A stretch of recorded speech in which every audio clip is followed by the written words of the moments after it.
বাহ, আমার লাজুক বউ তো দেখি আজকে অনেক সুন্দরভাবে শাড়ি পরেছে। কি ব্যাপার, আমার লাজুক বউ আজকে আদর খাওয়ার জন্য এইভাবে শাড়ি পরে রেডি হয়ে আছো নাকি? তা এখন আদর শুরু করব? রিফাত, তুমি যে কি বলো না, আমার শরম করতেছে। আমি তো শুধু তোমাকে একটু দেখানোর জন্যই শাড়ি পরেছিলাম, কিন্তু তুমি বলতেছো আমাকে আদর করবে এখন। ইস, এভাবে কেউ বলে নাকি? কেউ না বললেও আমি বলি।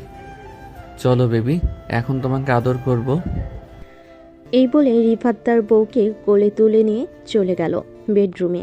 দরজাটা লাগিয়ে দিয়ে সাফিয়াকে বিছানায় শুয়ে দিতেই সাফিয়া তার দুহাত দিয়ে মুখটা ঢেকে ফেল। এটা দেখে রিফাত বলতে লাগলো, কি ব্যাপার সাবিহা, তুমি এরকম করতেছো কেন? হাত সরাও, আমি তোমার ঠোঁটে লিপ কিস করব। না, সরবো না, আমার অনেক লজ্জা করতেছে রিফাত। প্লিজ এখন কিছু করো না, আর কিছুদিন সময় দাও। নতুন বিয়ে করেছো আমাকে, এখন যদি এইভাবেই আদর করতে চাও তো আমি কিভাবে তোমাকে সুযোগ দেব? হাই কপাল, আজকে মনে হয় আমার কপালে আদর জুটবে না। আম্মু, এটা কোন মেয়ের সাথে বিয়ে করিয়ে দিয়েছে আমাকে?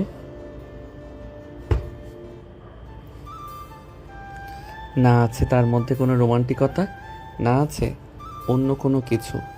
যাও, আজকে আদর করব না। আমার জন্য খাবার রেডি করো, আমি ফ্রেশ হয়ে আসতেছি। এই বলে রিফাত রেগে চলে গেল ওয়াশরুমে। ফ্রেশ হয়ে রুমে এসে দেখে সাফিয়া নিচে চলে গেছে। ঘড়ির দিকে তাকিয়ে দেখে রাত 1টা বেজে গেছে। আজকে অফিসে একটু বেশি কাজ থাকার কারণে আসতে দেরি হয়ে গেছে। এসব ভাবতে ভাবতে রিফাত চলে গেল। খাবার টেবিলে বসে আছে রিফাত। এমন সময় সাফিয়া রিফাতকে খাবার দিয়ে দিল। রিফাত চুপচাপ খেয়ে চলে গেল তার রুমে। বিছানায় শুয়ে আছে রিফাত। এমন সময় রুমে প্রবেশ করলো সাফিয়া।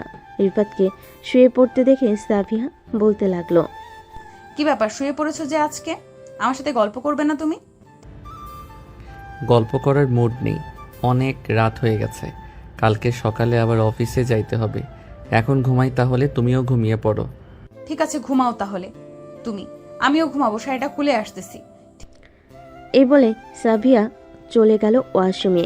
এইদিকে রিফাত বিছানায় শুয়ে শুয়ে ভাবতেছে, আমার কপালে এমন একটা বউ জুটেছে, অন্য কারো কপালে যাতে এমন বউ না জোটে দোয়া করি।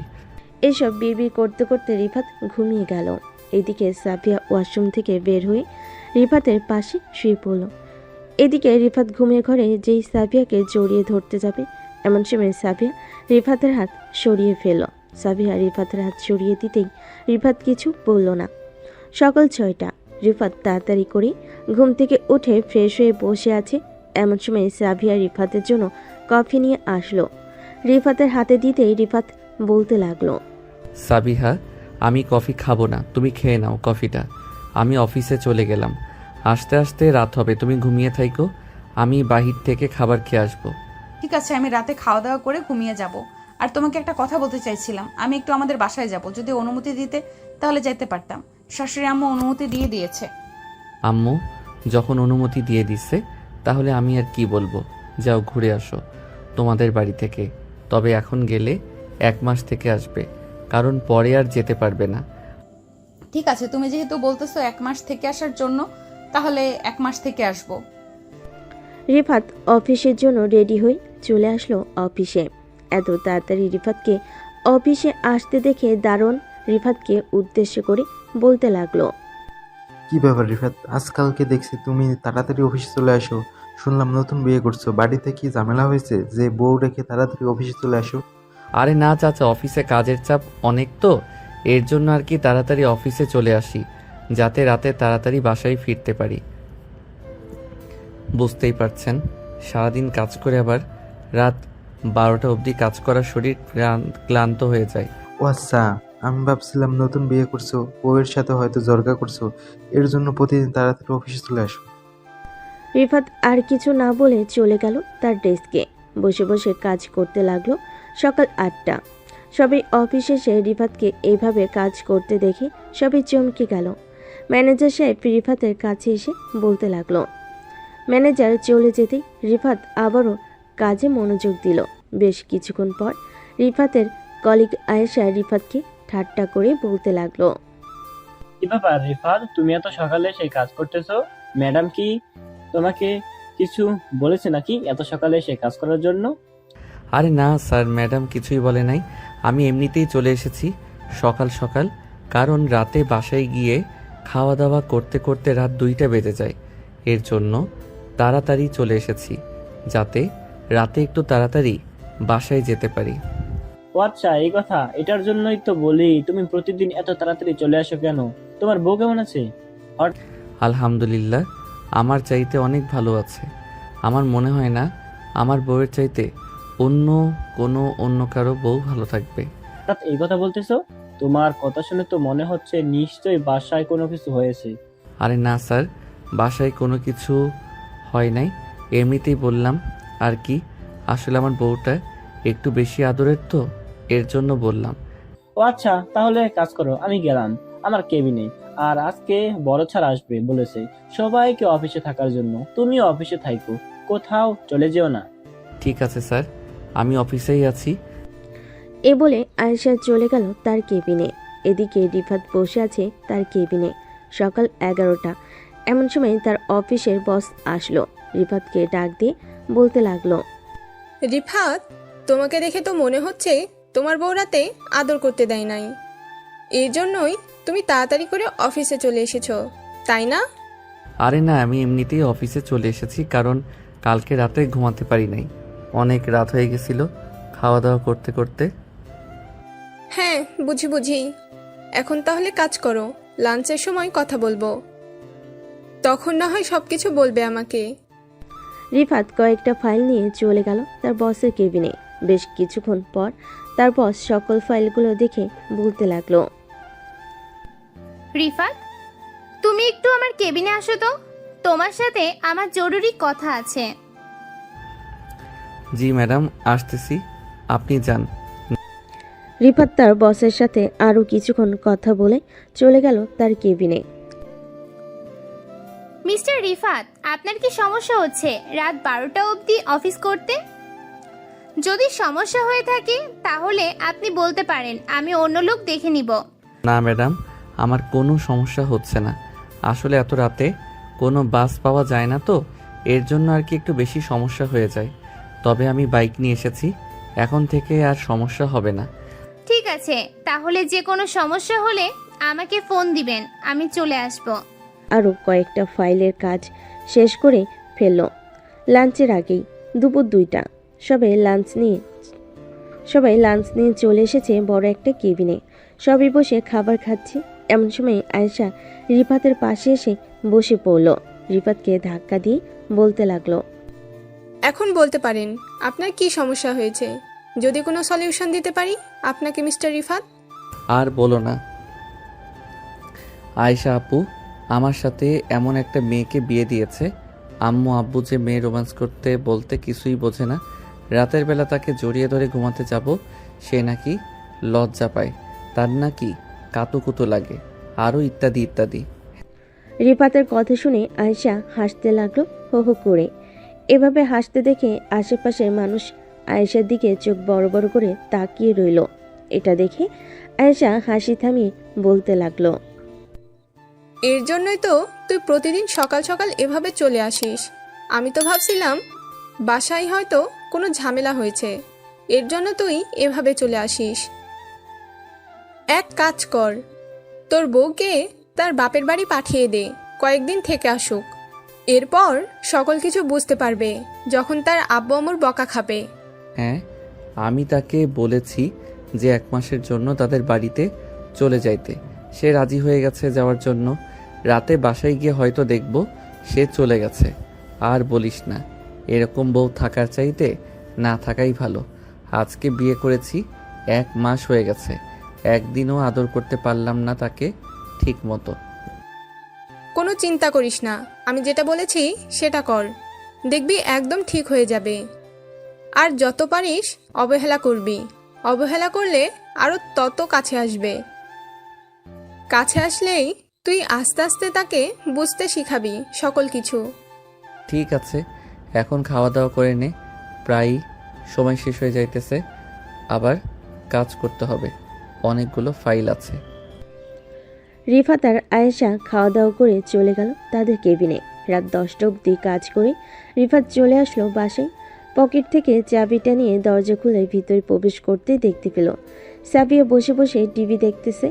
সাবিয়াকে দেখে রিফাত বদলিতে লাগলো। কি ব্যাপার, তোমার না আজকে চলে যাওয়ার কথা ছিল 1 মাসের জন্য? এখনো যাও নাই কেন? নাকি আমাকে দিয়ে আসতে হবে? আমি এখন যাব না, আরো কয়েকদিন পর যাব। আরো কয়েকদিন পর গেলে তোমার সমস্যা নাকি? না, আমার কেন সমস্যা হবে? আমার কোনো সমস্যা নেই, তোমার যখন ইচ্ছা যাইতে পারো। এই বলে রিফাত চলে গেল তার রুমে। ফ্রেশ হয়ে চলে আসলো নিচে। খাবার টেবিলে বসে নিজেই খাবার নিয়ে খেতে লাগলো। এদিকে সাবিয়া সবকিছু বসে বসে দেখতেছে, কিন্তু কিছুই বলতেছে না রিফাতকে। এদিকে রিফাত খাওয়া দাওয়া করে চলে গেল তার রুমে। বেশ কিছুক্ষণ পর সাবিয়াও চলে আসলো রুমে। এসে দেখে সাগর বিছানায় শুয়ে শুয়ে ফোন টিপতেছে। এটা দেখে সাবিয়া বলতে লাগলো, রিফাত, তুমি আমার সাথে আজকে একবারও কথা বলো নাই। আমি কি করেছি যে তুমি আমার সাথে কথা বলতেছো না? আমার অপরাধ কি, আমাকে একটু বলবে? আরে তোমার কোনো অপরাধ নেই। আসলে সারাদিন অফিসে কাজ করতে করতে শরীর ক্লান্ত হয়ে যায়, বাসায় এসে খাওয়া দাওয়া করে ঘুমাতে হয়। আবার তোমার সাথে কখন কথা বলবো বলো? তাই বলে তুমি অফিস থেকে এসে আমার সাথে একটাবারও কথা বলবে না? একটাবারও জিজ্ঞাসা করতে পারতে খাবার খেয়েছি নাকি খাই নাই। আমি যে সেই দুপুর থেকে বসে আছি তোমার সাথে খাবো, কিন্তু তুমি তো আমাকে একবারও জিজ্ঞাসা করো নাই। আমি তো তোমাকে বলে গিয়েছিলাম খাওয়া দাওয়া করে নেওয়ার জন্য। তুমি খাওয়া দাওয়া করে নিবে। আমি কখন বাসায় আসি তা ঠিক নেই। আর কালকে সকালে রেডি হয়ে থাইকো, তোমাকে তোমাদের বাসায় নামিয়ে দিয়ে এসে এরপরে আমি অফিসে যাব। আমি এখন আমাদের বাসায় যাব না, যেতে যেতে দেরি আছে। তুমি চাইলে আমাকে জড়িয়ে ধরে ঘুমাতে পারো, আমি কিছু বলবো না। হঠাৎ সাবিয়ার এত পরিবর্তন দেখে রিফাত চমকে উঠল, কিন্তু কিছুই বলল না। বেশ কিছুক্ষণ পর রিফাত সাবিয়াকে পিছন থেকে জড়িয়ে ধরে ঘুমিয়ে গেল। সকাল 7টা। রিফাত ঘুম থেকে উঠে দেখে সাবিয়া তার পাশে নেই। এটা দেখে রিফাত চলে গেল ওয়াশরুমে। ফ্রেশ হয়ে বাইরে আসতেই দেখতে পেল সাবিয়া দাঁড়িয়ে আছে। সাবিয়াকে দেখে রিফাত বলতে লাগলো, এত সকালে ঘুম থেকে উঠে কোথায় গিয়েছিলে? তোমার জন্য রান্না শেষ করে আসলাম। তুমি তো আবার অফিসে চলে যাবে, কিছু না খেয়ে চলে যাও প্রতিদিন। আজকে খাবার খেয়ে এরপর যাবে। হঠাৎ এত কেয়ারিং বেড়ে গেছে, কোনো তো কারণ আছে, কারণটা বলো শুনি। কারণ তেমন কিছুই নেই। স্বামীকে ভালোবাসবো না তো কাকে ভালোবাসবো? আমি এতদিন তোমাকে আমার কাছে আসতে দেই নাই, আসলে বুঝতেই পারছো নতুন বিয়ে হয়েছে, কি থেকে কি করব বুঝে উঠতে পারছিলাম না।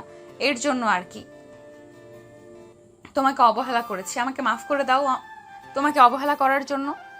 আরে মাফ চাইতে হবে না, তুমি আমার বউ, তুমি তো ভুল করতেই পারো। আচ্ছা এখন চলো, নিচে খাওয়া দাওয়া করে অফিসে যাইতে হবে। আর তুমি চাইলে বাড়িতে যেতে পারো, আমার কোনো সমস্যা নেই। আমি না হয় রাতে চলে যাব তোমাদের বাসায়। সত্যিই যাবে তো?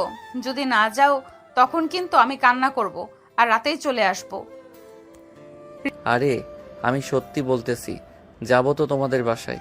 তুমি প্লিজ চলো এখন। এ বলে রিফাত আর সাবিয়া চলে গেল নিচে। খাওয়া দাওয়া করে রিফাত চলে গেল ওইখান থেকে তার রুমে অফিসের জন্য রেডি হয়ে যে বেরিয়ে যেতে যাবে। এমন সময় সাবিয়া রিফাতের সামনে দাঁড়িয়ে বলতে লাগলো, রিফাত, অফিসে যাওয়ার আগে আমার কপালে একটা চুমু দিয়ে যাও। আর আমি আজকে বাড়ি যাব না, কয়েকদিন পর তোমাকে নিয়ে একেবারে আমাদের বাড়িতে যাব। ঠিক আছে সাবিহা, এখন কাছে আসো। এই বলে রিফাত সাবিয়াকে জড়িয়ে ধরে তার কপালে চুমু দিয়ে অফিসের দিকে রওনা দিল। রিফাত আজকে মহা খুশি, কারণ তার বউ আজকে তাকে আদর করতে দিয়েছে। বেশ কিছুক্ষণ পর রিফাত চলে আসলো অফিসে। এদিকে সাবিয়া ফোন দিল তার বান্ধবী নীলাকে। বেশ কিছুক্ষণ পর নীলা ফোনটা রিসিভ করলো আর বলতে লাগলো, কি রে সাফিহা, এত সকালে ফোন দিয়েছিস? কি হয়েছে? সমস্যা হয় নাই তো? কোনো সমস্যা হয় নাই, তোকে ধন্যবাদ জানানোর জন্যই ফোন দিয়েছি। কালকে যদি তুই না বলতে আমাকে এইসব, তাহলে আজকে রিফাতের মুখে এত সুন্দর হাসি দেখতে পারতাম না। আমার জন্য বেচারা প্রতিদিন কষ্ট পায়। দেখেছিস, তোকে যেভাবে বলেছি ওইভাবে প্রতিদিন করবি। আর যেহেতু বিয়ে করেছিস, এরকম একটু একটু আনইজি ফিল হবে। কয়েকদিন পর দেখবি সব ঠিক হয়ে যাবে। স্বামীকে যত বেশি ভালোবাসবি তত বেশি সুখী হবি। দেখিস না, আমার জামাই আমাকে ছাড়া একটুও চোখে দেখে না। সাবিয়া কথা বলতে লাগলো নীলার সাথে। এইদিকে রিফাত অফিসে চলে আসলো।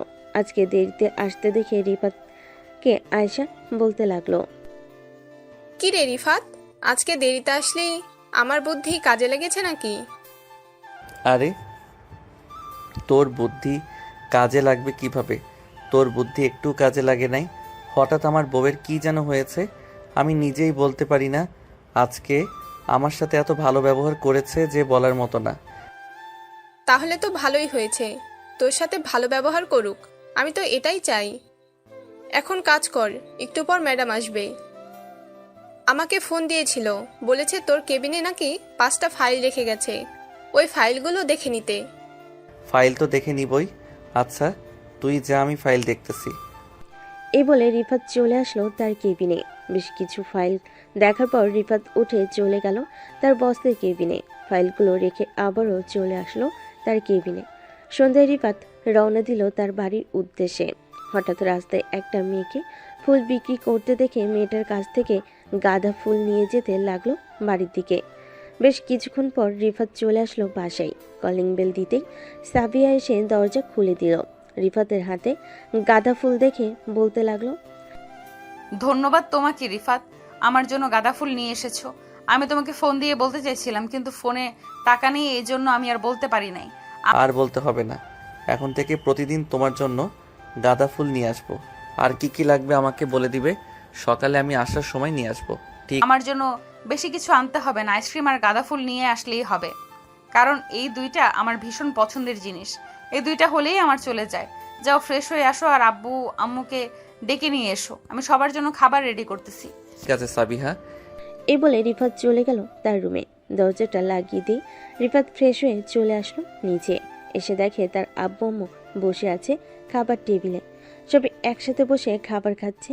এমন সময় রিফাতের আব্বু বলতে লাগলো, রিফাত, তোর অফিস কেমন চলছে? সাবিয়া বলেছে তুই নাকি প্রতিদিন রাত 12টা-1টা বাজে অফিস থেকে বাসায় আসিস। অফিসে বেশি কাজ নাকি? হ্যাঁ আব্বু, বড় প্রজেক্ট এসেছে তো এর জন্য অফিসে একটু বেশি কাজ পড়ে গেছে। কয়েকদিন পর সব কিছু ঠিক হয়ে যাবে, তখন আবারও 8টা থেকে 8টা পর্যন্ত অফিস চলবে। ঠিক ও আচ্ছা। রিফাত আর সাবিয়া খাওয়া দাওয়া করে চলে গেল রুমে। রুমের ভিতর প্রবেশ করতে রিফাত দরজাটা লাগিয়ে দিয়ে সাবিয়াকে কোলে তুলে নিল। বেশ কিছুক্ষণ ঘুরপাক খাওয়ার পর সাবিয়া বলতে লাগলো, রিফাত, তুমি কি এখন আমাকে আদর করবে নাকি আরো কিছুদিন পর আদর করবে? আমি আরো 1 বছর পর বেবি নিতে চেয়েছিলাম। ঠিক আছে, 1 বছর পর বেবি নাও, কোনো সমস্যা নাই। এখন তো আদর করতে দিবে, তাই না? এই বলে রিফাত আস্তে আস্তে সাবিয়ার ঠোঁটটা তার দখলে নিয়ে নিল। বেশ কিছুক্ষণ সাবিয়ার ঠোঁটকে চুষার পর রিফাত সাবিয়াকে ছেড়ে দিয়ে বলতে লাগলো, এই বলে রিফাত আস্তে আস্তে করে সাবিয়ার ঠোঁটের কানের লতিতে এবং ঘাড়ে বিভিন্ন জায়গায় লিপ কিস করতে লাগলো। বেশ কিছুক্ষণ লিপ কিস করার পর সাবিয়া রিফাতকে তার বুকের সাথে চেপে ধরল। প্রায় 10 মিনিট পর সাবিয়া রিফাতকে ছেড়ে দিতে রিফাত আস্তে আস্তে করে সাবিয়ার জামা কাপড় খুলে ফেলে দিল নিচে। বাকিটা ইতিহাস। সকাল 7টা। রিফাতের ঘুম ভাঙতে দেখতে পেল সাবিয়া এখনো শুয়ে আছে। এটা দেখে রিফাত আস্তে আস্তে করে সাবিয়াকে ডাকতে লাগলো আর বলতে লাগলো, সাবিহা একটু কষ্ট হবে, সহ্য করে নিও জানেমান। কি হয়েছে সাবিহা, তুমি এখনো ঘুম থেকে উঠতেছো না? ঘুম থেকে উঠো, আমার তো খুব ক্ষুধা লাগছে। রিফাত, তুমি একটু আম্মুকে গিয়ে বলো রান্না করে দিতে, আমার পুরো শরীর ব্যথা করতেছে, আমি উঠতে পারতেছি না। আচ্ছা তুই শুয়ে থাকো, তাহলে আমি তোমার জন্য ব্যথার ট্যাবলেট এনে দিয়ে যাইতেছি, আর আম্মুকে বলতেছি তোমাকে খাবার খাইয়ে দেওয়ার জন্য। এ বলে রিফাত চলে গেল ওয়াশরুমে। ফ্রেশ হয়ে এসে রিফাত চলে গেল নিচে। গিয়ে দেখে তার আম্মু রান্নাবান্না শেষ করে বসে আছে। রিফাত তার আম্মুকে দেখে বলতে লাগলো, আম্মু, সাবিহাকে একটু দেখে রাখেন, সাবিহার শরীর খারাপ, তার পুরো শরীর ব্যথা করতেছে। আমি তো অফিসে চলে যাইতেছি, আস্তে আস্তে রাত হবে। ঠিক আছে, তুই যা, আমি দেখতেছি। রিফাত চলে গেল অফিসে। এদিকে রিফাতের আম্মু রিফাতের রুমে এসে দেখে সাবিয়া শুয়ে আছে চোখ বন্ধ করে। সাবিয়ার পাশে এসে বসে বলতে লাগলো, কি হয়েছে? কি হয়েছে সাবিহা? তুমি তো রাতেও সুস্থ ছিলে, হঠাৎ এমন হয়েছে কেন? সাবিয়া কোনো কিছুই বলতেছে না। এটা দেখে রিফাতের আম্মু বুঝে গেল কি হয়েছে। রিফাতের আম্মু চলে আসলো নিচে, খাবার নিয়ে সাবিয়াকে খাইয়ে দিল। খাওয়া দাওয়া শেষ হতে সাবিয়া ব্যথার ট্যাবলেট খেয়ে আবারও শুয়ে পড়ল। এদিকে রিফাত অফিস এসে কাজ করতেছে, কিন্তু কাজে মন বসতেছে না, শুধু ছটফট করতেছে। এটা খেয়াল করলো আয়েশা। এইভাবে ছটফট করতে দেখে আয়েশা তার কেবিন থেকে উঠে এসে বলতে লাগলো, কি রে রিফাত, কি হয়েছে তোর? এইভাবে ছটপট করতেছিস কেন? মনে হচ্ছে তুই এক জায়গায় বসে থাকতে পারতেছিস না। কোনো সমস্যা হয়েছে নাকি? সমস্যা হলে শেয়ার করতে পারিস। আসলে আয়শা, তুই আমার বেস্ট ফ্রেন্ড। তোর ভাবিকে রাতে আদর করেছিলাম, সকালে ঘুম থেকে উঠতে পারে নাই, সারা শরীর নাকি ব্যথা করতেছে। এখন আম্মু নাকি খাবার খাইয়ে ওষুধ খাইয়ে দিয়েছে, কিন্তু আমার মন বসতেছে না কাজে। কি করব বুঝতে পারছি না। আচ্ছা, তুই বসে থাক, আমি ম্যাডামকে বলে দেখি। যদি ম্যাডাম ছুটি দেয় তোকে তাহলে তো দিল, আর না হলে 8টার দিকে চলে যাবি বাসায়, তাহলেই হবে। এ বলে আয়েশা চলে আসলো তার বসের কেবিনে। ভিতরে প্রবেশ করে আয়েশা তার বসকে উদ্দেশ্য করে বলতে লাগলো, ম্যাডাম, রিফাতের একটু সমস্যা হয়ে গেছে, তাকে আজকের দিন ছুটি দিতে পারবেন? সে ভয়ে বলতে পারতেছে না আপনাকে। কি সমস্যা হয়েছে আমাকে বলো, আমি দেখতেছি। আসলে এটা তাদের পার্সোনাল সমস্যা, মানে রিফাতের স্ত্রী একটু অসুস্থ, তো এর জন্য সে ছুটি চাইছিল। এখন যদি ছুটি দিতেন তাহলে সে চিন্তামুক্ত হতে পারত। আচ্ছা, তুমি এক কাজ করো, রিফাতকে গিয়ে বলো যে ফাইলগুলো দেখা হয়েছিল ওই ফাইলগুলো দিয়ে বাকি ফাইলগুলো তার বাসায় নিয়ে যাওয়ার জন্য। যদি বাসায় বসে দেখতে পারে তাহলে তো দেখলো, আর না দেখতে পারলে কালকে অফিসে এসে তারপর দেখবে। ঠিক আছে ম্যাডাম, আর আপনাকে অনেক ধন্যবাদ ছুটি দেওয়ার জন্য। এই বলে আয়েশা চলে গেল রিফাতের কাছে। রিফাতকে গিয়ে বলতে রিফাত ফাইলগুলো তার বসের কেবিনে দিয়ে বাকি ফাইলগুলো নিয়ে বাড়ির উদ্দেশ্যে রওনা দিল। বেশ কিছুক্ষণ পর রিফাত চলে আসলো বাসায়। কলিং বেল দিতেই রিফাতের আম্মু এসে দরজা খুলে দিল। কি রে রিফাত, অফিস থেকে চলে আসলি যে, কাজ নেই নাকি আজকে? কাজ আছে, আসলে মাথা ব্যথা করছিল তো একটু, এর জন্য আর কি আমি চলে এসেছি সকল কিছু নিয়ে। ঠিক আছে, তুই রুমে যা, আমি তোর জন্য কফি নিয়ে আসতেছি। কফি খেলে তোর মাথা ব্যথা কমে যাবে। রিফাতকে চলে আসতে দেখে বলতে লাগলো। রিফাত মাথা নাড়িয়ে চলে গেল তার রুমে। গিয়ে দেখে সাবিয়া ঘুমাচ্ছে। সাবিয়াকে না ডেকে রিফাত চেয়ারে বসে কাজ করতে লাগলো। বেশ কিছুক্ষণ পর রিফাতের আম্মু রিফাতের জন্য খাবার আর কফি নিয়ে আসলো। রিফাত কফি আর খাবার খেয়ে আবারও কাজে মনোযোগ দিল। দুপুর 2টা। সাবিয়ার ঘুম ভাঙতে দেখে রিফাত রুমে বসে আছে। রিফাতকে দেখে সাবিয়া বলতে লাগলো, রিফাত, তুমি কখন বাসায় এসেছো? আমাকে একবার ফোন দাও নাই কেন? এমনিতেই ফোন দেই নাই, তুমি তো অসুস্থ এর জন্য, আর ডাকও দেই নাই। ফ্রেশ হয়ে আসো, পরে তোমাকে নিয়ে নিচে যাব খাবার খাওয়ার জন্য। হেঁটে হেঁটে যেতে পারবে নাকি নিয়ে যেতে হবে? না, আমি একাই যেতে পারবো, এখন একটু সুস্থ আছি। এই বলে সাবিয়া আস্তে আস্তে করে চলে গেল ওয়াশরুমে। এদিকে রিফাতের আম্মু খাবার নিয়ে চলে আসলো রিফাতের রুমে। খাবার দিয়ে চলে গেল নিচে। বেশ কিছুক্ষণ পর সাবিয়া গোসল করে বের হতেই রিফাত আবার পিছন থেকে জড়িয়ে ধরল সাবিয়াকে। রিফাত, ব্যথা পাচ্ছি তো, প্লিজ ছেড়ে দাও, শরীরে একটুও শক্তি নেই। আবার তুমি এইভাবে ধরেছো। মাত্র কয়েক ঘন্টা আদর করেছি, এতেই যদি এমন অবস্থা হয়, আরও তো সময় পড়ে আছে। বাকি সময় কি হবে? জানি না কি হবে, এখন ছাড়ো আমাকে, খাবার খাইয়ে দাও। ঠিক আছে, খাবার খাইয়ে দিতেছি, বসো তুমি এখানে। এ বলে রিফাত সাবিয়াকে খাবার খাইয়ে দিতে লাগলো। বেশ কিছুক্ষণের মধ্যেই রিফাত সাবিয়াকে খাবার খাইয়ে দিল। খাওয়া দাওয়া শেষ করে বসে আছে। এমন সময় সাবিয়ার ফোনটা বেজে উঠল। তাকিয়ে দেখে সাবিয়ার আম্মু কল দিয়েছে। কলটা রিসিভ করতেই ওপাশ থেকে সাবিয়ার আম্মু বলতে লাগলো, কি রে সাবিয়া, তুই নাকি অসুস্থ? তোর শাশুড়ি ফোন দিয়ে বলেছে। কি হয়েছে তোর? আমি আসবো নাকি?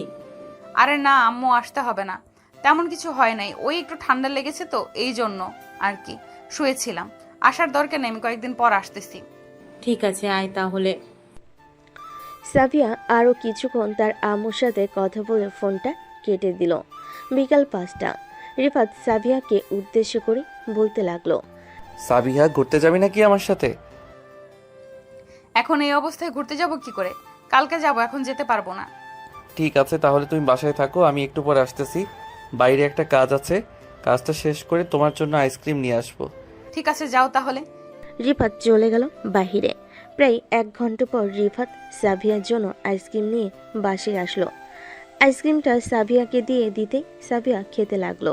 রাত 9টা। সবাই বসে আছে নিচে। এমন সময় রিফাতের আব্বু বলতে লাগলো, রিফাত, তুই এক কাজ কর, আমার কাছে তো কিছু টাকা আছে, এই টাকা দিয়ে একটা ব্যবসা শুরু করে দে, তাহলে আর অন্যজনের কাজ করতে হবে না এত রাত করে। না আব্বু, এখন ব্যবসা শুরু করতে হবে না। আর অফিসে তো এরকম মাঝে মধ্যে কাজ হয়, এটা নিয়ে দুশ্চিন্তা করার কোনো কারণ নেই। কালকেই সব কিছু ঠিক হয়ে যাবে। রিফাত তার আব্বু আম্মুর সাথে আরও কিছুক্ষণ কথা বলে চলে আসলো রুমে। এদিকে সাবিয়া তার শাশুড়ি মায়ের সাথে আরও কিছুক্ষণ কথা বলে রুমে এসে দেখে রিফাত শুয়ে পড়েছে। রিফাতকে শুয়ে পড়তে দেখে সাবিয়া বলতে লাগলো, কি ব্যাপার, শুয়ে পড়েছো কেন? আমাকে জড়িয়ে ধরে ঘুমাবে না? হ্যাঁ, ঘুমাবো তো। কাছে আসো। কাছে না আসলে জড়িয়ে ধরবো কিভাবে? এটা বলতেই সাবিয়া রিফাতের বুকের উপর গিয়ে শুয়ে পড়ল। বেশ কিছুক্ষণ পর দুজনেই ঘুমিয়ে গেল। সকাল 6টা। রিফাত ঘুম থেকে উঠে আস্তে করে সাবিয়ার ঠোঁটে, ঘাড়ে, মুখে বিভিন্ন জায়গায় কিস করতে লাগলো। বেশ কিছুক্ষণ পর সাবিয়া ঘুম থেকে উঠে গেল। রিফাতকে এরকম করতে দেখে বলতে লাগলো, কি হচ্ছে রিফাত, এরকম করতেছো কেন সকাল সকাল? এতই আদর করার ইচ্ছে নাকি আমাকে যে এত সকাল সকাল আমার সাথে এরকম করতেছো? হ্যাঁ, তোমাকে আদর করতে অনেক ইচ্ছা করতেছে, এর জন্যই তো তোমার সাথে এরকম করতেছি। প্লিজ জান, একটু আদর করতে দাও। তোমাকে আদর না করলে আমার কিছুই ভালো লাগে না। হয়েছে, ঢং করতে হবে না, আস্তে আস্তে আদর করবে কিন্তু। গতকালকে অনেক ব্যথা দিয়েছো, আজকে ব্যথা দিলে লাথি মেরে উঠিয়ে দেবো আমার উপর থেকে। এই বলে রিফাত সাবিয়ার ঠোঁটে বিভিন্ন জায়গায় লিপকিস করতে লাগলো। বেশ কিছুক্ষণ এভাবে লিপকিস করার পর রিফাত আস্তে আস্তে করে সাবিয়ার জামা কাপড় খুলে ফেলে দিল নিচে। এদিকে সাবিয়া লজ্জায় মুখ লুকালো রিফাতের বুকে। প্রায় 1 ঘন্টা আদর করার পর রিফাত সাবিয়াকে ছেড়ে দিয়ে চলে গেল ওয়াশরুমে। বেশ কিছুক্ষণ পর বাইরে আসতেই দেখতে পেল সাবিয়া এখনো শুয়ে আছে। এটা দেখে রিফাত বলতে লাগলো, আমার এত সুন্দর বউ এত লাজুক আর এত অলস হবে আগে জানতাম না। আগে জানলে তো কখনোই বিয়ে করতাম না। রিফাত, মুখ সামলে কথা বলো। আমি একদম অলস না। তুমি চলে গেলে সারাদিন কাজ করি ঘরে, আর তুমি বলতেছো আমি অলস? তুমি একদিন বাসায় থেকে সবগুলো কাজ করে দেখো কেমন লাগে। হয়েছে হয়েছে, আর আমাকে বোঝাতে হবে না। তুমি এখন উঠে ফ্রেশ হয়ে নাও, আম্মু হয়তো রান্না করে ফেলেছে। আমি খাওয়া দাওয়া করে অফিসে চলে যাইতেছি। এ বলে রিফাত চলে গেল নিচে। খাওয়া দাওয়া করে অফিসে চলে গেল। এদিকে সাবিয়া ফ্রেশ হয়ে নিচে আসতেই তার শাশুড়ি আম্মু বলতে লাগলো, কি ব্যাপার সাবিহা, তোমার কি বেশি অসুবিধা হয় রিফাতের সাথে? অসুবিধা হলে আমাকে বলতে পারো। না আম্মু, অসুবিধা হয় না। বুঝতেই পারছেন নতুন বিয়ে করেছি, প্রথম তো এমন হয়। হ্যাঁ, প্রথম প্রথম এমন হবে, কিছুদিন পর সবকিছু ঠিক হয়ে যাবে, চিন্তা করো না। আর যদি বেশি সমস্যা হয় তাহলে আমাকে বলতে পারো, আমার বান্ধবী ডাক্তার, তার কাছে নিয়ে যাব তোমাকে। ঠিক আছে আম্মু, যদি বেশি অসুবিধা হয় তাহলে আমি বলবো আপনাকে। টেবিলে বসেন, আমি খাবার দিতেছি। রিফাত তো চলে গেছে অফিসে। হ্যাঁ, রিফাত অফিসে চলে গেছে, তার নাকি কি কাজ আছে। খাওয়া দাওয়া করে নাও, তারপর তোমাকে নিয়ে একটু বাজারে যাব। তোমার শ্বশুর আব্বু তো একটু বাইরে গেছে, আসতে মনে হয় রাত হবে। ঠিক আছে আম্মু। সাবিয়া এবং তার শাশুড়ি আম্মু খাওয়া দাওয়া করে চলে গেল বাজারে। বাজার শেষ করে বাসায় আসতে সাবিয়া চলে গেল তার রুমে। ব্যাগ থেকে ফোনটা বের করে দেখল রিফাত ফোন দিয়েছে অনেকগুলো। বেশ কিছুক্ষণ পর সাবিয়া ফোন দিল রিফাতকে। এদিকে রিফাত মিটিংয়ে থাকার কারণে ফোনটা রিসিভ করতে পারে নাই। প্রায় 1 ঘন্টা পর রিফাত মিটিং শেষ করে বাহিরে বের হয়ে পকেট থেকে ফোনটা বের করে দেখে সাবিয়া ফোন দিয়েছে অনেকগুলো।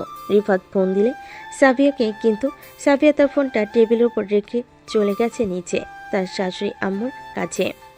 বেশ কিছুক্ষণ পর কল করার পর ফোন রিসিভ করলো না। সন্ধ্যায় রিফাত বাসায় আসতেই দেখতে পেল সাবিয়া তার শাশুড়ি আম্মুর মাথায় তেল দিয়ে দিতেছে। এদিকে রিফাত কোনো কিছু না বলে সোজা চলে গেল রুমে। এটা দেখে রিফাতের আম্মু বলতে লাগলো, সাবিহা, কি হয়েছে রিফাতের? তুমি কি কিছু বলেছো? রিফাতের মুখ দেখে মনে হচ্ছে সে অনেক রেগে আছে। আমি তো আজকে সারাদিন আপনার সাথেই ছিলাম আম্মু, আমি আবার রিফাতকে কি বলতে যাব? আর তেল দিতে হবে না, তুমি রিফাতের কাছে যাও, গিয়ে দেখো রিফাত কেন রেগে আছে। এখন যদি না যাও তাহলে আবার কি হয়ে যায় কে জানে। সাবিয়া চলে আসলো রুমে। এসে দেখে রিফাত ফ্রেশ হয়ে বসে আছে বিছানায়। এমন সময় সাবিয়া রিফাতের পাশে এসে বসতে রিফাত বিছানা থেকে নেমে দাঁড়িয়ে গেল।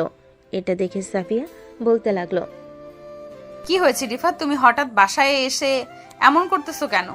অফিসে কি কোনো সমস্যা হয়েছে নাকি আমার উপর রেগে গেছো তুমি? আমি কারোর উপরে রেগে থাকি না, তুমি এখান থেকে চলে যাও, আমাকে একা থাকতে দাও কিছুক্ষণ। কি হয়েছে বলবে তো? ওই সময় ফোন ধরতে পারি নাই কারণ আম্মুর সাথে বাজারে গিয়েছিলাম, ফোন ব্যাগের ভেতরে ছিল।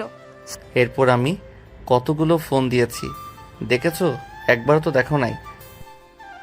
সাবিয়া তার ফোনটা হাতে নিয়ে দেখে প্রায় অনেকগুলো ফোন দিয়েছে। সাবিয়া রিফাতের সামনে কান ধরে দাঁড়িয়ে বলতে লাগলো, সরি জান, আমি দেখতে পাইনি তুমি যে ফোন দিয়েছো। আমি তো আজকে সারাদিন নিচেই ছিলাম, তুমি চাইলে আম্মুকে জিজ্ঞেস করতে পারো আমি সারাদিন কোথায় ছিলাম আর কি করেছি।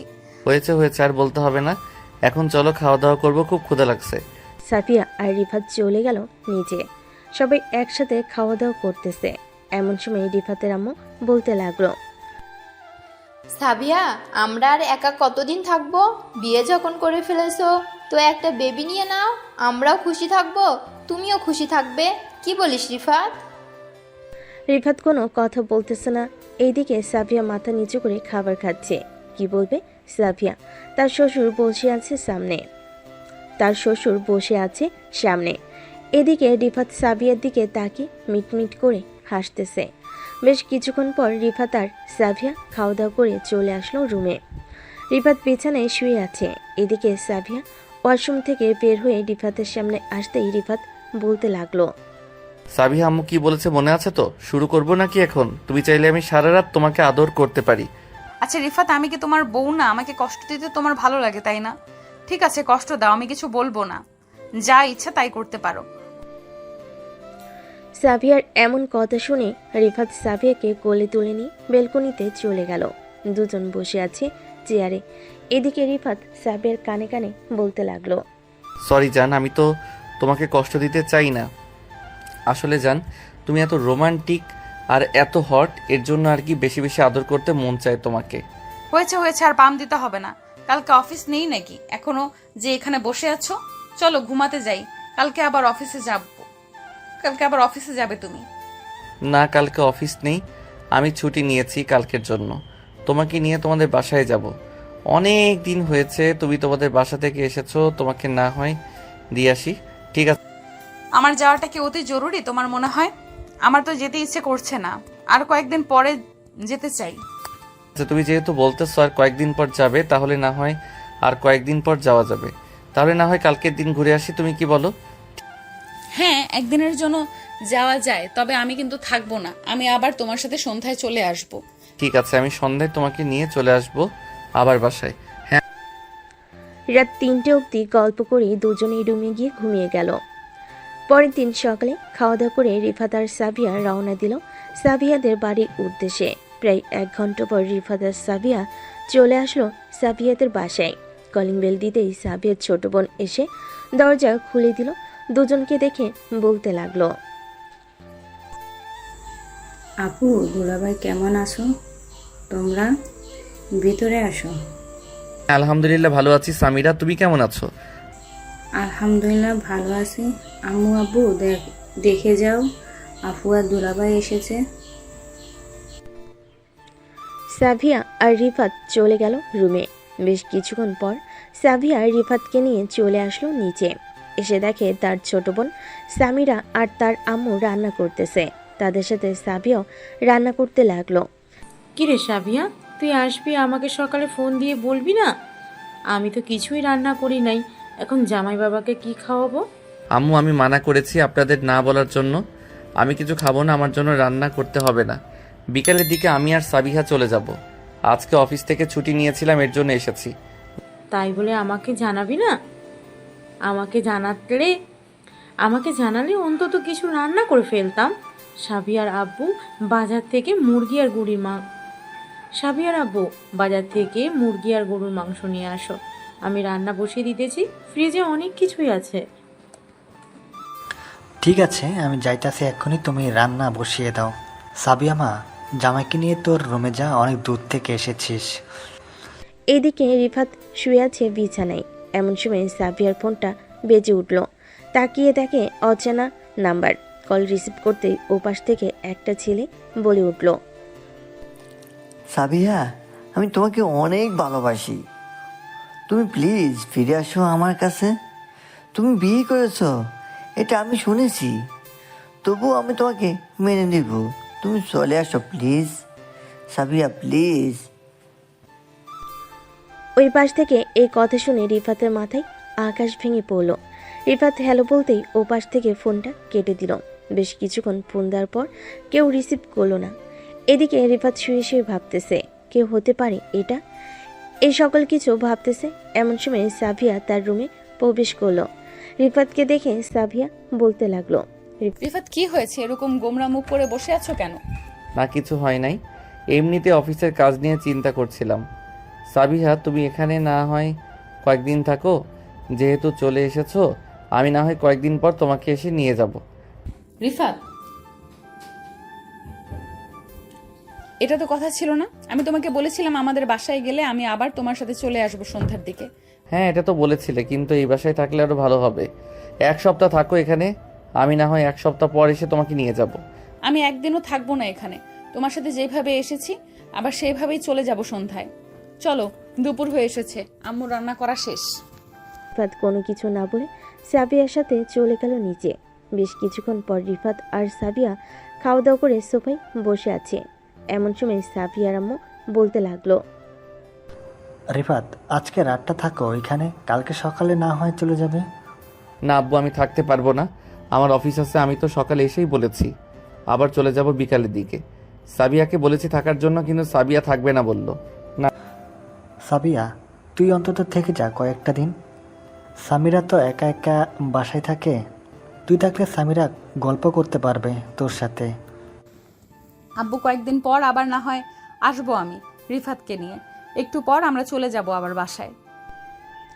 এই বলে সাবিয়া আর রিফাত গল্প করতে লাগলো। কিন্তু রিফাতের মাথায় একটা কথাই ঘুরতেছে, ওই ছেলেটা কে হতে পারে? সাবিয়াকে ফোন দিয়ে এসব কথা বলেছে, নিশ্চয়ই সাবিয়া আগে রিলেশন করত। এই সকল নানা কথা চিন্তা করতে করতে বিকেল হয়ে গেল। রিফাত আর সাবিয়া চলে আসলো বাইরে। একটা রিক্সা নিয়ে সোজা তাদের বাসায় চলে আসলো। কলিং বেল দিতেই রিফাতের আম্মু এসে দরজা খুলে দিল। দরজা খুলতেই রিফাত সোজা চলে গেল তার রুমে।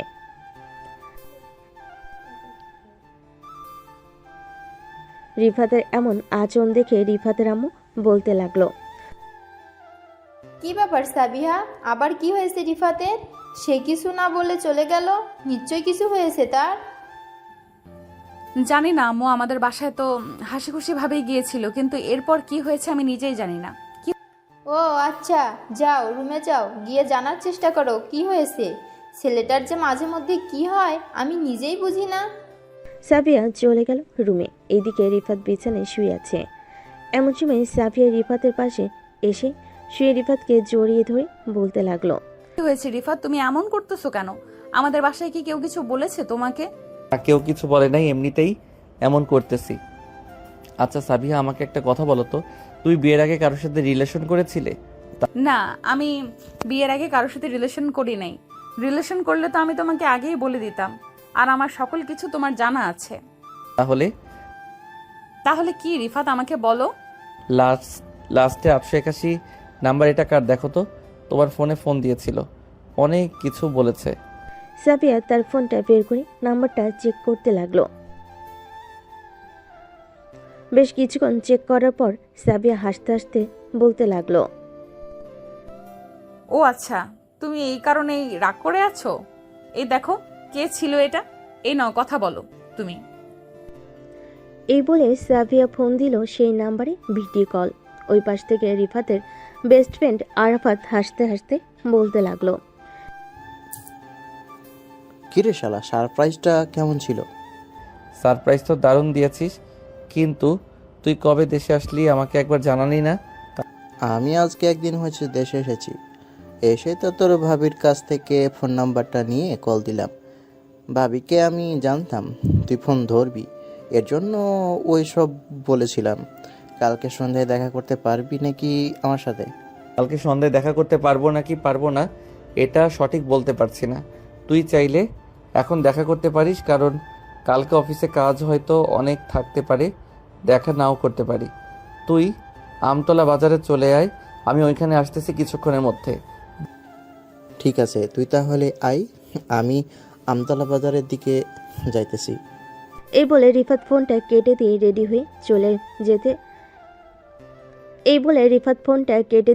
হয়ে চলে যেতে লাগলো। এমন সময় পিছন থেকে সাবিয়া বলতে লাগলো, আসার সময় আমার জন্য আইসক্রিম নিয়ে আসবে, না নিয়ে আসলে কিন্তু খবর আছে তোমার, আদর করতে দিব না রাতে। রিফাত একটা মুচকি হাসি দিয়ে ওইখান থেকে চলে গেল। বাইরে এসে একটা রিক্সা নিয়ে আমতলা বাজারের দিকে যেতে লাগলো। বেশ কিছুক্ষণ পর চলে আসলো আমতলা বাজারে। এসে দেখে আরাফাত চায়ের দোকানে বসে চা খাচ্ছে। এদিকে রিফাত আরাফাতকে পেছন থেকে জড়িয়ে ধরে বলতে লাগলো, বন্ধু কেমন আছিস? অনেক দিন পর তোর সাথে দেখা, প্রায় 4 বছর পর তোর সাথে দেখা হয়েছে। হ্যাঁ বন্ধু, ভালো আছি। আর 4 বছর পর না, প্রায় 5 বছর পর দেখা হয়েছে তোর সাথে। ভাবতেছি আর যাব না দেশে একটা বিজনেস খুলে বিজনেস করব। শুক্রবার তো তোর অফিস বন্ধ থাকে, তোর সাথে না হয় একটা বিজনেসের ব্যাপারে কথা বলবো। ঠিক আছে তাহলে। রিফাত আর আরাফাত রাত 10টা অবধি আড্ডা দিয়ে দুজন চলে গেল দুজনের বাসায়। রাতে খাওয়া দাওয়া করে রিফাত বিছানায় শুয়ে আছে। এমন সময় সাবিয়া আসলো রিফাতের কাছে আর বলতে লাগলো, রিফাত, তুমি কি এখনো আমার উপর রেগে আছো? এটা তো আমার অপরাধ না। আমি কি জানতাম তোমার বন্ধু আমাকে এসব বলবে? সরি জান, তোমার উপর রাগ করার জন্য আসলে আমি নিজেই বুঝতে পারি নাই যে আরাফাত দেশে এসে এরকমভাবে সারপ্রাইজ দিবে আমাকে। সরি, প্লিজ আমাকে মাফ করে দাও। না, মাফ করব না তোমাকে। আর কি বলে দিয়েছিলাম আনার জন্য, তুমি আনো নাই, এর জন্য আরো মাফ করব না। আমার কাছ থেকে দূরে যাও, না হলে কিন্তু লাথি মেরে জানলা দিয়ে বাইরে ফেলে দিব তোমাকে। হ্যাঁ, বললেই হলো নাকি? আমি তোমার জামাই, তুমি আমাকে এরকমভাবে অপমান করতে পারো না। অপমান করলে কিন্তু আমি কান্না করব, তাও আবার জোরে জোরে কান্না করব, তখন আম্মু এসে তোমাকে বকা দিবে। যত ইচ্ছা কান্না করো, আমি একবার যখন বলেছি সো আমার কথা নড়বড় হবে না। তুমি আজকে রাতে আমাকে জড়িয়ে ধরে ঘুমাতে পারবে না। আমি এক পাশে ঘুমাবো, তুমি এক পাশে ঘুমাবে। তুমি ওই পাশে যাও বলতেছি। সাবিয়া দুজনের মধ্যে একটা কোলবালিশ দিয়ে এই পাশে শুয়ে পড়ল সাবিয়া, অন্যদিকে রিফাত শুয়ে আছে ওই পাশে। এদিকে রিফাতের ঘুম আসতেছে না, প্রায় 2 ঘন্টা চলে গেল, কিন্তু রিফাতের চোখে এখনো ঘুম নেই। বেশ কিছুক্ষণ পর রিফাত আস্তে আস্তে করে কোলবালিশটা সরিয়ে যেয়ে সাবিয়াকে জড়িয়ে ধরতে যাবে, এমন সময় সাবিয়া বলতে লাগলো, রিফাত, আমি কিন্তু বলে দিয়েছি তুমি আমাকে জড়িয়ে ধরে ঘুমাতে পারবে না। এখন যদি তুমি আমাকে জড়িয়ে ধরে ঘুমাও তাহলে কিন্তু আমি আম্মুকে ডাকতে বাধ্য হব আর বলবো তুমি আমাকে পিটিয়েছো। এত বড় মিথ্যা অপবাদ দিতে পারবে তুমি আমার নামে? যাও, তোমার সাথে কথা বলবো না, আমি ঘুমালাম। এই বলে রিফাত মাঝখানে আবার কোলবালিশটা দিয়ে ঘুমের দেশে পাড়ি জমালো। এদিকে সাবিয়া রিফাতের এমন কাণ্ড দেখে মিটমিট করে হাসতে লাগলো। প্রায় আধা ঘন্টা হয়ে গেছে, রিফাতে কোনো রেসপন্স পাচ্ছে না দেখে সাবিয়া রিফাতের দিকে ঘুরতে দেখতে পেল রিফাত ঘুমিয়ে গেছে। বেশ কিছুক্ষণ পর সাবিয়া আস্তে আস্তে করে রিফাতকে জড়িয়ে ধরল। এদিকে রিফাত ঘুমের ঘরে সাবিয়াকে বকাবকি করতেছে। চলুন শুনে আসি কি কি বকাবকি করতেছে। আর কোনোদিন আমার সাথে কথা বলবি না শাকচুন্নি, তুই আমার বউ না, তুই আমাকে শুধু বকাবকি করিস। আমি তোকে ভালোবাসবো না, একটু আদর করব না, তুই আমার কোনো কথা শুনিস না। এই বলতেছে এসব বলতেছে রিফাত। এমন সময় সাবিয়া রিফাতকে জড়িয়ে ধরে রিফাতের ঠোঁটের সাথে ঠোঁট মিলিয়ে দিল। আস্তে আস্তে করে সাবিয়া রিফাতের ঠোঁটে কামড় দিতেছে। বেশ কিছুক্ষণ পর কামড় দেওয়ার পর রিফাতের ঘুমটা ভেঙে গেল। রিফাত তার উপরে সাবিয়াকে দেখে তাড়াতাড়ি করে তার উপর থেকে নামিয়ে দিল আর বলতে লাগলো, তুমি আমার কাছে আসবে না, আমি তোমাকে একটু ভালোবাসবো না এখন থেকে। তুমি তোমার মতো থাকো, আমি আমার মতো থাকবো আজ থেকে। কি বললি কুত্তা এখন? আমি কিন্তু রেগে গেলে তোর অবস্থা খারাপ হয়ে যাবে, এ বলে দিলাম। আমাকে রাগিয়ে দিস না, রাগিয়ে দিলে তুই নিজেও ঠিক থাকবি না, আবার আমাকে ঠিক থাকতে দিবি না। কি করবি শুনি, দেখি তুই কি করতে পারিস আমার। এ বলে রিফাতের মুখে এই কথা শুনে সাবিয়া রেগে গেল। বিছানা থেকে উঠে সাবিয়া রুমের এক পাশ থেকে বিছানার ঝাড়ু নিয়ে এসে ঠাস ঠুস করে রিফাতকে পিটাতে লাগলো। পিটানোর শব্দ শুনে রিফাতের আব্বু তাড়াতাড়ি করে রুমে চলে আসলো রিফাতের রুমের সামনে আর ডাকতে লাগলো সাবিয়াকে। সাবিয়া, এই সাবিয়া, কি হয়েছে? রিফাত এরকম ভাবে চিল্লাচিল্লি করতেছে কেন? আম্মু, আপনার ছেলে চিল্লাচিল্লি করতেছে, এটা আপনারা কানে দিবেন না। আপনার ছেলে অনেক ফাজিল হয়ে গেছে, সে আমাকে একটুও ভালোবাসে না, আমার প্রতি রাগ দেখায় অনেক। এর জন্য এত রাতে আপনার ছেলেকে পিটাইতেছি। যেহেতু পিটাইতেছো, আর একটু ভালোভাবে পিটাও, যাতে ছেলেটা আমার ভালো হয়ে যায়। আমার কথা শোনে না, তোমার কথাও শোনে না। তাকে তো মারধর করতে হবে, মারধর না করলে সে ঠিক হবে না। রিফাতের আব্বু, চলো আমরা গিয়ে ঘুমিয়ে পড়ি। এ বলে রিফাতের আব্বু চলে গেল রুমে। বেশ কিছুক্ষণ সাবিয়া রিফাতকে পেটানোর পর রিফাতের মুখ টিপে বলতে লাগলো, কিরে, আমার সাথে আরো এরকম ব্যবহার করবি? এতদিন কিছু বলি নাই, অনেক অত্যাচার সহ্য করেছি, এখন আমার অত্যাচার সহ্য করার জন্য প্রস্তুত হও। প্লিজ জানেমান, আমাকে আর মাইরো না। এই দেখো কত জায়গায় মেরে ব্যথা করে দিয়েছো। কালকে আমি অফিসে যাব কি করে, আর যদি আমার এই অবস্থা দেখে কেউ, তাহলে আমি তাদেরকে কি বলবো? কি বলবি মানে? যে রাতের বেলা আমি আমার বউয়ের কথা শুনি নাই, এই জন্য আমার বউ আমাকে পিটিয়েছে? বলতে পারবি না? না বলতে পারলে আমাকে ফোন দিস, আমি বলে দিবনি। ঠিক আছে জানেমান, তোমাকে ফোন দিব। এখন তো আমার মুখটা ছাড়ো, এভাবে টিপে ধরে রেখেছো। আমি কি ছোট মানুষ নাকি যে আমার মুখ এভাবে টিপে ধরে আছো? তুই ছোট মানুষ না, তুই দামড়া একটা পোলা। তুই চাইলে অনেক কিছুই করতে পারিস, কিন্তু করার সুযোগ দেব না। এখন থেকে আমার অত্যাচার সহ্য করবে। তুই যা যা বলবো তাই তাই করতে হবে তোকে। ঠিক আছে, আমি সবকিছু করতে রাজি আছি, এখন তো ছেড়ে দাও। আমার পুরো শরীর ব্যথা করে ফেলেছো মেরে। সাবিয়া রিফাতকে ছেড়ে দিয়ে বিছানা থেকে উঠে চলে গেল ওয়াশরুমে। এতক্ষণ রিফাতকে মারার কারণে সাবিয়ার পুরো শরীর ঘেমে গেছে।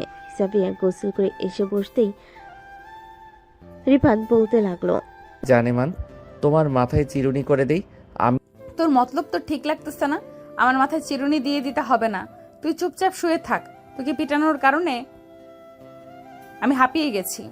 রিফাত চুপচাপ শুয়ে রইল বিছানায়। এদিকে সাবিয়া তার চুল শুকিয়ে বিছানায় শুয়ে পড়তে রিফাত আস্তে আস্তে করে সাবিয়ার কোমরে একটা হাত রাখলো। সাবিয়ার কোনো রেসপন্স পাচ্ছে না দেখে রিফাত একটু জোরে সাবিয়ার কোমরে টিপ দিতে সাবিয়া রিফাতের দিকে ঘুরে ঠাস করে তার গালে চড় মেরে দিল দুইটা, আর বলতে লাগলো, লুচ্চা বেটা, তুই কোনোদিন ভালো হবি না। ভাবছিলাম তুই কিছু করবি না, কিন্তু তুই এখন তো দেখি আমার উপর অত্যাচার করতেছিস। এখন থেকে আমি তোর উপর অত্যাচার করব, আর একবার যদি আমার শরীরে টাচ করেছিস তাহলে এখন তো দুইটা চর মেরেছি, পরের বার ওয়াশরুম আটকিয়ে ঠান্ডা বরফের পানি দিয়ে গোসল করাবো তোকে। সাবিয়ার এরকম কথা শুনে রিফাত আরও ভয় পেয়ে গেল। এতদিন রিফাত ভয় পায় নাই সাবিয়াকে, কিন্তু আজকে সাবিয়ার এমন রূপ দেখে সত্যি সত্যি ভয় পাইতেছে। রিফাত বিছানা থেকে উঠে চলে গেল বেলকনিতে। বেশ কিছুক্ষণ হয়ে গেছে, রিফাত এখন আসছে না দেখে সাবিয়া বিছানা থেকে উঠে রিফাতের কাছে চলে গেল। রিফাতের ঘাট ধরে রুমের ভিতর নিয়ে আসলো আর বলতে লাগলো, এখন ভোর 4টা বাজে, তাড়াতাড়ি ঘুমা। 2 ঘন্টা ঘুমাবি, 2 ঘন্টা পর আমি তোকে ডেকে দিব, আর সকাল থেকে একটা রুটিন হবে। তুই এই 2 ঘন্টা ঘুমা, আমি এই 2 ঘন্টার ভেতরে রুটিন তৈরি করতেছি। রুটিন অনুযায়ী না চলতে পারলে তোকে অন্য মেয়ের সাথে বিয়ে করিয়ে দেব। আমি তোমার রুটিন অনুযায়ী চলবো না, তাড়াতাড়ি করে আমাকে বিয়ে করিয়ে দাও। আমি তোমার কাছ থেকে অনেক দূরে চলে যেতে চাই। আজকে যা দেখাইলে তুমি, পরবর্তীতে আবার কি জানি করো। তুই তো লুচ্চা নাম্বার 1, আমি তো ভেবেছিলাম তুই বলবি আমাকে নিয়ে সংসার করবি, কিন্তু তুই তো দেখি আরেকটা বিয়ে করার জন্য রাজি হয়ে গেছিস। এখন তো তোকে কি করব আমার মাথায় কাজ করতেছে না। এসব বলতেছে সাবিয়া আর মাথা চুলকাচ্ছে। বেশ কিছুক্ষণ যাওয়ার পর সাবিয়া বালিশটা দিয়ে ঠাস ঠাস করে রিফাতের মুখে মারতে লাগলো। বেশ কিছুক্ষণ পেটানোর পর সাবিয়া বলতে লাগলো, আজকের মতো তোকে ছেড়ে দিলাম। আজকে অনেক অত্যাচার করে ফেলেছি তোর উপর। বেশি অত্যাচার করলে আবার তুই আমার কাছ থেকে দূরে চলে যাবি। এখন তাড়াতাড়ি ঘুমা। রিফাত কিছু না বলে ঘুমিয়ে গেল। বেশ কিছুক্ষণ পর সাবিয়া রিফাতের দিকে তাকাতেই দেখতে পেল রিফাত ঘুমিয়ে গেছে। এটা দেখে সাবিয়া আস্তে করে রিফাতের কাছে গিয়ে রিফাতের কপালে এবং ঠোঁটে লিপকিস করে আবার শুয়ে পড়ল তার বালিশে। সকাল 6টা। রিফাত ঘুম থেকে উঠে যে বিছানা থেকে ওয়াশরুমের উদ্দেশ্যে যেতে যাবে এমন সময় ঠাস করে নিচে পড়ে গেল। এটা দেখে সাবিয়া দৌড়ে এসে রিফাতকে নিচ থেকে টেনে তুলল আর বলতে লাগলো, কি ব্যাপার, তুমি পড়ে গেলে কিভাবে নিচে? হয়েছে, আর আমাকে ধরে তুলতে হবে না, আমি একাই উঠতে পারবো। এ বলে রিফাত একা একাই উঠে চলে গেল ওয়াশরুমে। ফ্রেশ হয়ে নিচে চলে আসলো। রিফাতের চোখের নিচে কালি পড়ে গেছে একদিনেই। খাওয়া দাওয়া করে রিফাত অফিসে যেতে যাবে এমন সময় সাবিয়া বলতে লাগলো, রাত 10টার মধ্যে বাসায় আসবি, না হলে কিন্তু তোর খবর আছে। আর যদি আমাকে রাত 10 মিনিটে ফোন দিতে হয় তাহলে কিন্তু রাতে তোকে বাড়িতে ঢুকতে দেব না। ঠিক আছে, আমাকে বাড়ির ভিতরে ঢুকতে দিতে হবে না। আমি আমার শ্বশুর বাড়িতে চলে যাব। আজ থেকে আমি আমার শ্বশুর বাড়িতে থাকবো এবং শাশুড়িকে বলবো তোমাকে নিয়ে যাইতে। এই বলে রিফাত তাড়াতাড়ি করে ঘর থেকে বের হয়ে চলে গেল নিচে। বাইকের চাবিটা নিয়ে রওনা দিল অফিসের উদ্দেশ্যে। বেশ কিছুক্ষণ পর রিফাত চলে আসলো অফিসে। অফিসের ভিতরে প্রবেশ করতে যাবে এমন সময় দারোয়ান বলতে লাগলো, কি ব্যাপার রিফাত, তোমার এই অবস্থা কি করছে? পুরো মুখে দাগ বানিয়ে ফেলছে, মনে হচ্ছে রাতে তোমাকে উদাম কেলানি খেলাইছে। আর বললেন না চাচা, আমার কপালটাই খারাপ। এতদিন ভাবছিলাম আমার বউ লক্ষ্মী একটা বউ, কিন্তু আজকে জানতে পারলাম সে একটা ডাইনি। কখন কি করে বসে নিজেই বলতে পারে না। কালকে রাতে 4.5 ঘন্টা পেটানোর পর আমাকে ছেড়ে দিয়েছে। আরে সমস্যা নেই, বউয়ের হাতে মার খাওয়া অনেক ভালো। প্রতিদিন না, মাঝে মধ্যে এরকম খাইলে কিছুই হবে না, শরীরে আরো শক্তি পাবে। চাচা আপনি তো দেখি আমার বউয়ের মতো। আচ্ছা এখন আমি যাই, পরে আবার কথা হবে। এমনিতেই দেরি হয়ে গেছে অফিসে আসতে। ম্যাডাম যদি দেখে আপনার সাথে কথা বলতেছি তাহলে আমার বউয়ের মতো আবার আমাকে বকাঝকা করবে। এ বলে রিফাত অফিসের ভিতর চলে গেল। এদিকে সাবিয়া বসে আছে তার শাশুড়ি মায়ের সাথে। বেশ কিছুক্ষণ গল্প করার পর রিফাতের আম্মু বলতে লাগলো, সাবিয়া, রাতে কি হয়েছিল? তুমি রিফাতকে ওইভাবে পিটিয়েছিলে কেন? আমু তেমন কিছু হয় নাই। আমি নাকি রোমান্টিক না, সে নাকি আরেকটা বিয়ে করবে, এই জন্য আর কি তাকে পিটিয়েছিলাম।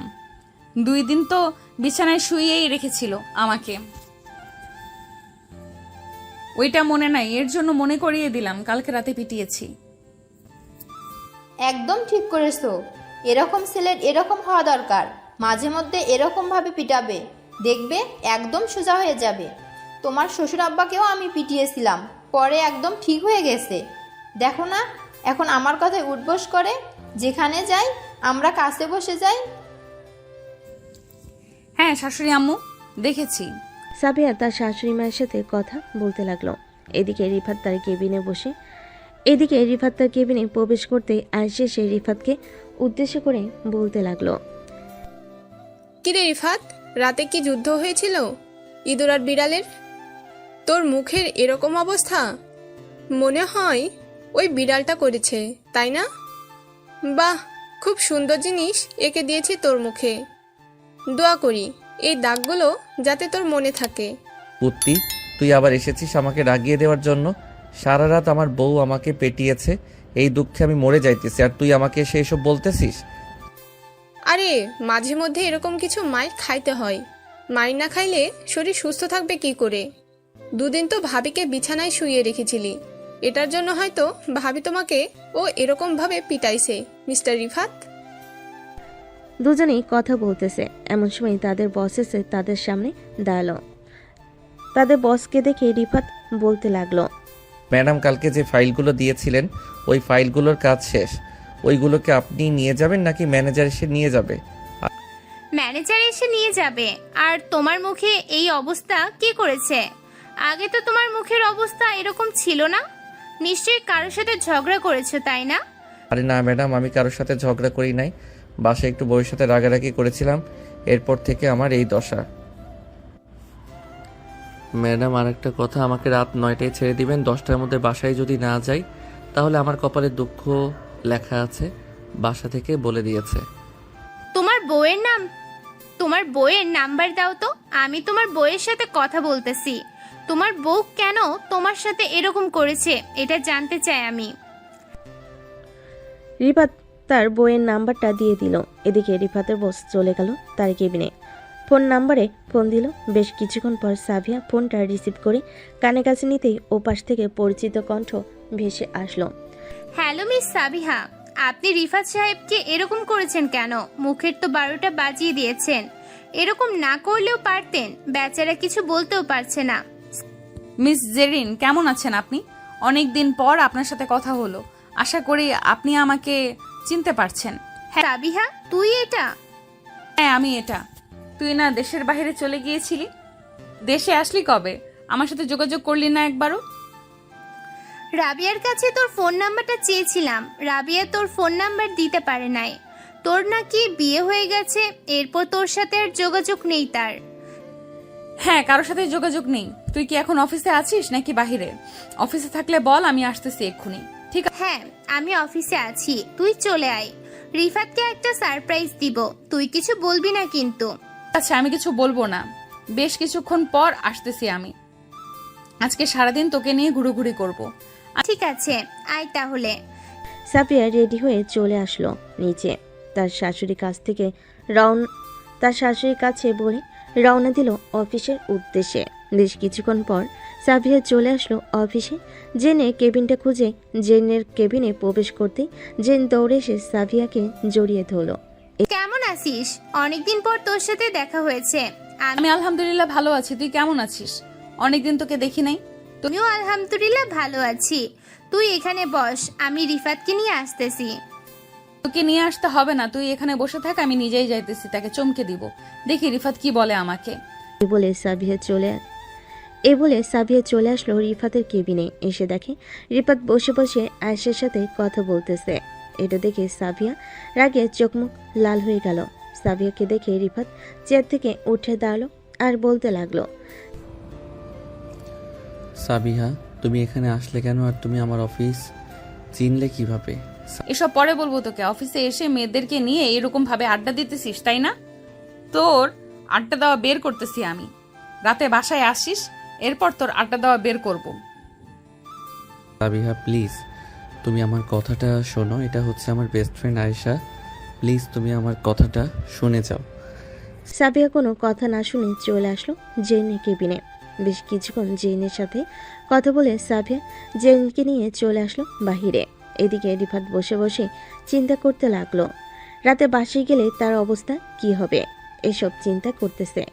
এমন সময় আয়েশা এসে রিফাতকে উদ্দেশ্য করে বলতে লাগলো, কি রে রিফাত, তুই এত কি চিন্তা করতেছিস বলতো আমাকে?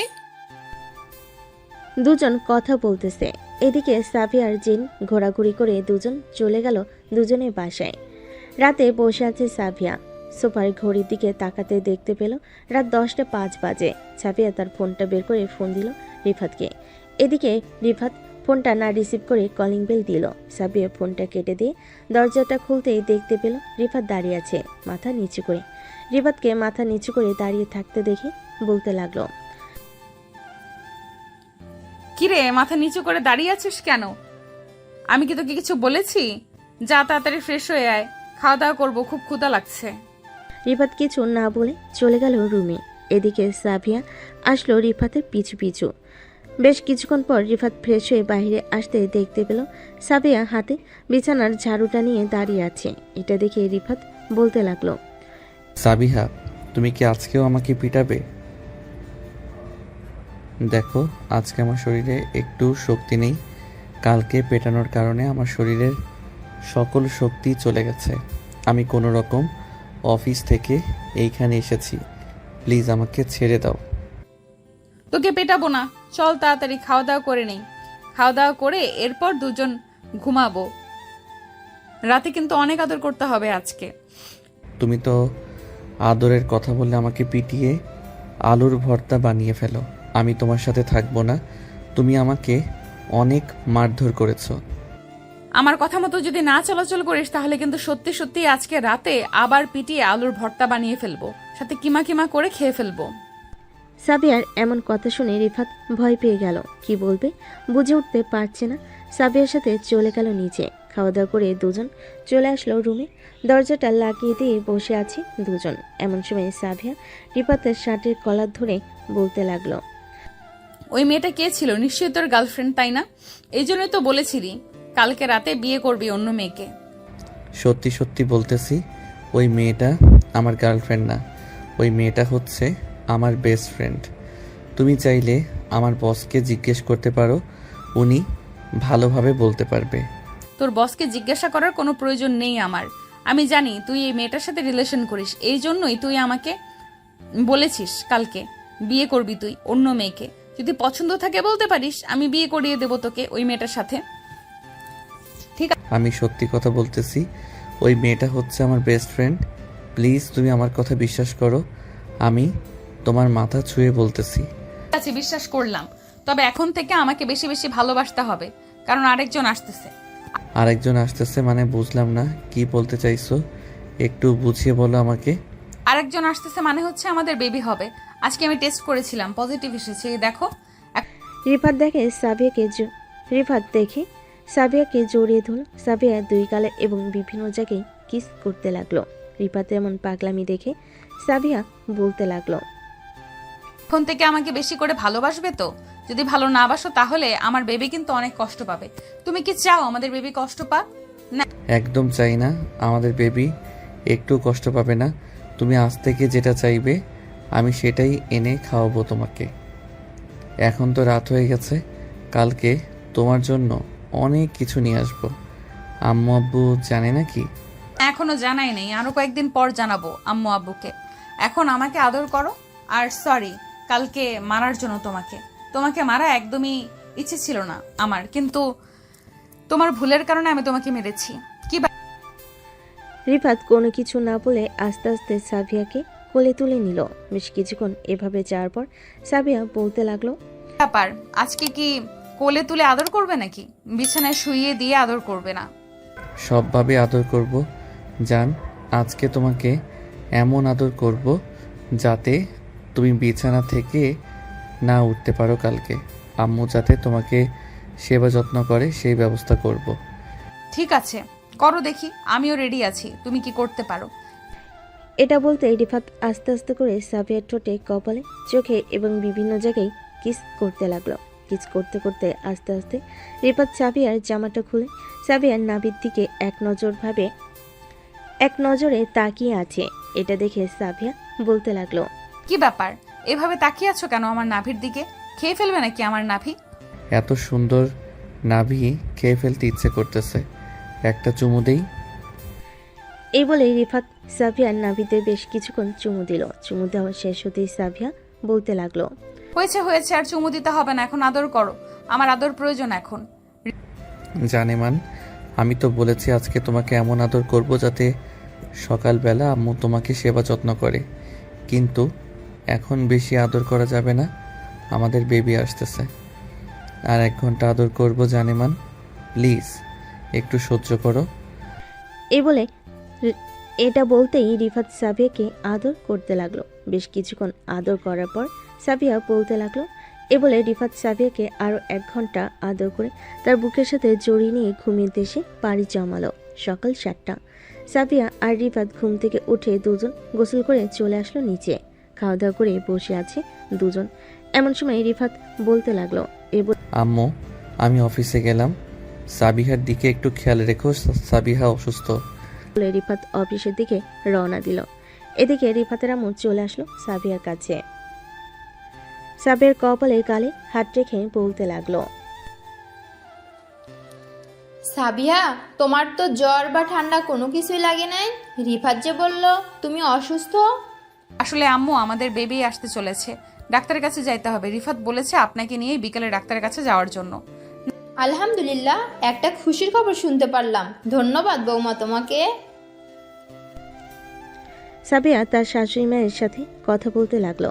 এদিকে রিফাত হাসি মুখে অফিসের ভিতর প্রবেশ করতে আয়েশা এসে বলতে লাগলো, কি রে রিফাত, তোকে দেখে মনে হচ্ছে তুই খুব খুশি খুশি। বাসায় কি কিছু হয়েছে, নাকি রাতের বেলা তুই তোর বউকে মেরেছিস, এই জন্য এত খুশি খুশি লাগতেছে তোকে? আরে না, আমার বউ প্রেগনেন্ট, এর জন্য আজকে আমি অনেক খুশি। দোয়া করিস আমার বউয়ের জন্য। এটা তো অবশ্যই করব। এখন কাজ কর, একটু পর ম্যাডাম বলেছে কয়েকজন ক্লায়েন্ট আসবে, তাদের সাথে নাকি কথা বলতে হবে তোকে। আচ্ছা, তাহলে তুই তোর কেবিনে যা, আমি কাজ করি। এ বলে রিফাত তার কাজ করতে লাগলো। প্রায় আধা ঘন্টা পর কয়েকজন ক্লায়েন্ট আসলো। রিফাত তাদের সাথে কথা বলে কয়েকটা প্রজেক্ট নিয়ে নিল, গ্রাফিক্স ডিজাইনের প্রজেক্ট। এদিকে সাবিয়া তার শাশুড়িমাকে নিয়ে বিকেলের দিকে চলে আসলো হাসপাতালে। ডাক্তার কিছু টেস্ট দিল। টেস্ট করা শেষ হতেই সাবিয়া এবং তার শাশুড়ি বসে আছে কেবিনে। টেস্ট করা শেষ হতেই সাবিয়া এবং তার শাশুড়ি বসে আছে ডাক্তারের কেবিনে। প্রায় আধা ঘন্টা পর রিপোর্ট আসলো। ডাক্তার রিপোর্টগুলো দেখে হাসি মুখে বলতে লাগলো, কংগ্রাচুলেশন, আপনার বৌমা মা হতে চলেছে। এখন ওনার খেয়াল রাখবেন। 6 মাস চলতেছে, আপনাকে আরও আগে নিয়ে আসার দরকার ছিল।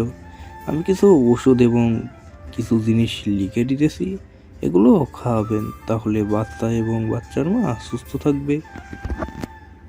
ডাক্তার ওষুধ লিখে দিতেই সাবিয়া এবং তার শাশুড়িমাকে নিয়ে চলে আসলো বাড়িতে।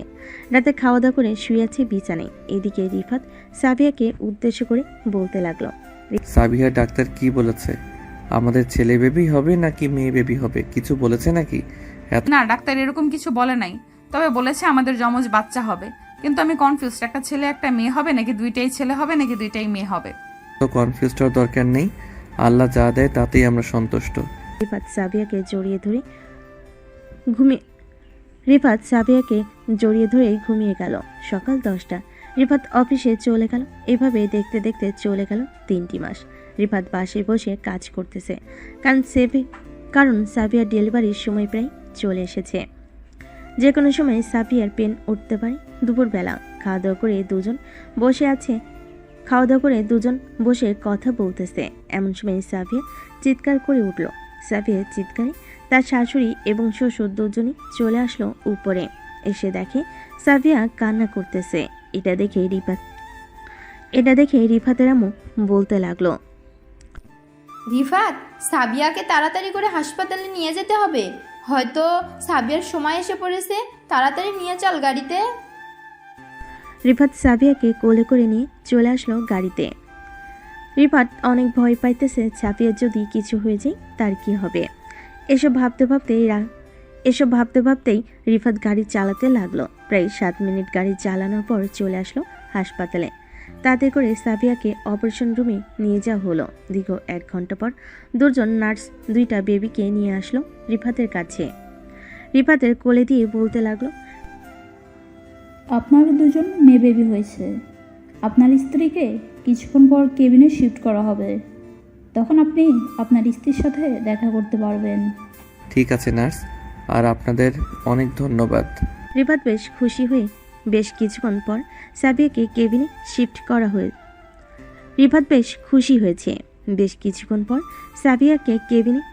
করা হলো। সবাই দেখা করে চলে এসেছে বাহিরে। এদিকে রিফাত সাবিয়ার পাশে বসে আছে আর কথা বলতেছে। দুজন মহা খুশি তাদের 2টা মেয়েকে পেয়ে। আপনারা সবাই দোয়া করবেন তাদের 4 জনের জন্য, যাতে তারা 4 জন সবসময় সুস্থ থাকে এবং ভালো থাকে। ধন্যবাদ।